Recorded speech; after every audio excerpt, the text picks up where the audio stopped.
Mga minamahal kong kababayan, sa kabila ng mga hamon sa buhay, dumarating pa rin ang Pasko na may dalang ngiti, pag-asa at sama-samang lakas.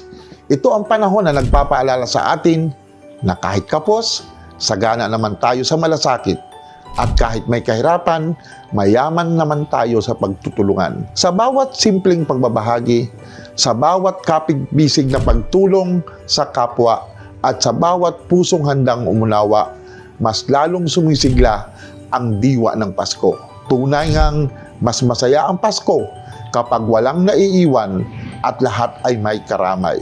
Mula sa inyong ube ng bayan, Bukal Jojo Leba, isang masigla at taos-pusong maligayang Pasko ang aking pagbati sa mga mamamayan ng Mugpog, Buwak at Gasan at sa buong lalawigan ng Marinduque. Naway manatiling buhay ang diwa ng pagbibigayan, pagkakaisa at bayanihan ngayong araw ng Pasko at sa lahat ng araw sa darating na taon. Maligayang Pasko at manigong bagong taon sa lahat.